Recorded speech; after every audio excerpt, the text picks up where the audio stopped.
Everybody dreams of retiring rich. In today's video, we're breaking down methods anyone can follow to build real wealth. So, you've hit 40 and suddenly the idea of retirement doesn't feel like some far-off fantasy anymore. The good news? It's not too late. The bad news? You don't have decades to mess around. At this age, the smartest way to play is to crank up your savings and stop pretending small changes don't matter. Every dollar counts now. You skip the extra car you don't need, you stop treating eating out like a daily hobby, and you redirect that cash into investments that actually grow. This is where you load up your retirement accounts like your 401k, IRA, whatever tax-friendly bucket you can pour money into. But savings alone won't get you there. You need growth. That's where index funds, EFTs, and dividend-paying stocks become your best friends. You can't be reckless, but you also can't play it so safe that your money just sits in a savings account getting eaten alive by inflation. At this point, your strategy has to be aggressive enough to catch up, but steady enough not to blow up. Real estate has always been one of the things people talk about when it comes to building wealth, and the truth is, it works because it's simple. At the end of the day, everyone needs a place to stay, and that makes property different from most other investments. People think they need a large amount of money to get started, but even one small property can change the way your finances look if the money is available to purchase real estate. Renting out a unit might cover your mortgage or at least take some weight off your monthly bills. But if you don't have the money to buy properties, REITs, also known as real estate investment trusts, are a great way to get started. They work like stocks, but instead of investing in a company, you're buying into a portfolio of properties. It's a simple way to tap into real estate income without actually owning a building. Another option is to invest in loans that other people use to purchase real estate.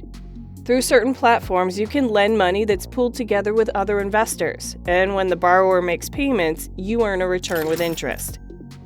You don't need to manage tenants or take care of properties yourself. You're basically acting like the bank, and the best part is that you still benefit from the real estate market while keeping things hands-off. If you own real estate yourself, it isn't always smooth. There are months when a tenant leaves or when the boiler breaks down and suddenly you're paying for repairs you didn't plan for. The real win in property isn't flipping houses for quick cash or trying to own 10 different buildings. It's owning one or two places that bring in steady rent, covering their own costs, and quietly building value as the years pass.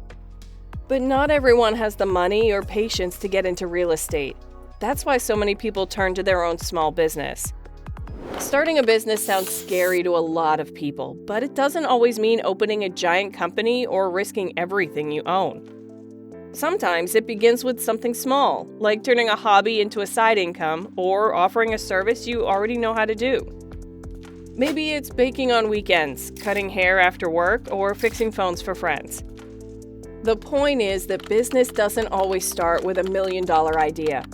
The difference between working a job and running a business is control and the ability to develop your own plan.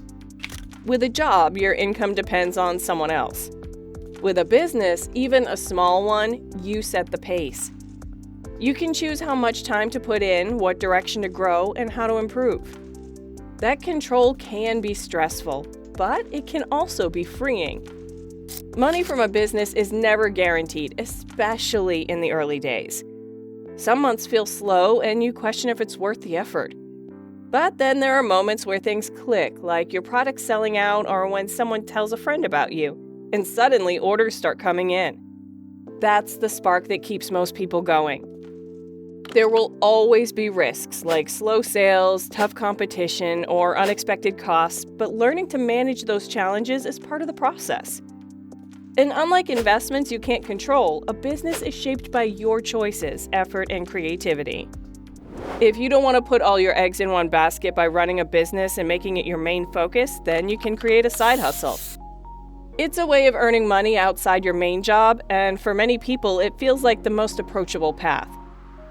It can be driving a few hours for a rideshare app after work, selling clothes online, tutoring a subject you're good at, or even making digital products people can download. The beauty of a side hustle is that you can start with what you already know or enjoy. Unlike a full business, a side hustle doesn't usually carry heavy risks. You don't need to rent an office, hire staff, or invest huge amounts of money. Most of the time, you just need your time, your skills, or even your phone and internet connection. What makes side hustles powerful isn't just the extra cash, but the freedom they create.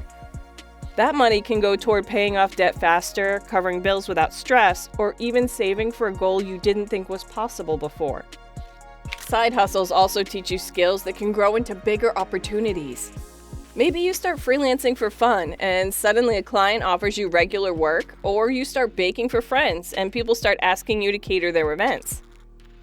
Many small businesses begin as side hustles that grew naturally because people saw value in them. It's not always easy.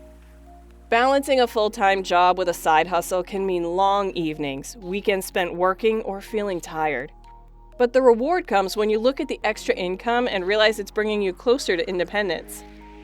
Some people keep their side hustle small forever, while others eventually let it grow into their main source of income. If you don't need the extra money you earn and you're willing to take some risks with your extra earnings, then investing might be the one for you. It can feel like stepping into a world full of strange terms and flashing numbers, but it's just about owning pieces of companies. When those companies do well, your share grows in value, and sometimes they even pay you a small portion of their profits, called dividends. Most people imagine stock trading as constant buying and selling, but the reality is it's often slower and calmer. You can choose a few companies you believe in, or even invest through funds that spread your money across many companies, which lowers the risk. That way, you're not putting all your hopes on one stock, and you don't have to watch the market every single day. What makes stocks powerful is compounding. That means the money you earn doesn't just sit there, it can be reinvested to earn more. Of course, the stock market has its downs. Prices rise and fall, and there are times when it feels like everything is crashing. That's why patience is so important. If you panic and sell every time things dip, you'll likely lose more than you gain. The best part is you don't need a fortune to start. Many apps and platforms now let you invest with small amounts, even the price of a coffee or two. Stocks may not give you the control that businesses or property does, but they give you flexibility. You don't have to fix broken pipes, chase tenants, or manage employees. You just let your money work quietly in the background while you go about your life. In the end, the goal isn't just to have more money, it's to have choices. Choices about how you spend your time, where you live, and how you take care of your family. The sooner you start using them, the sooner they begin to work for you.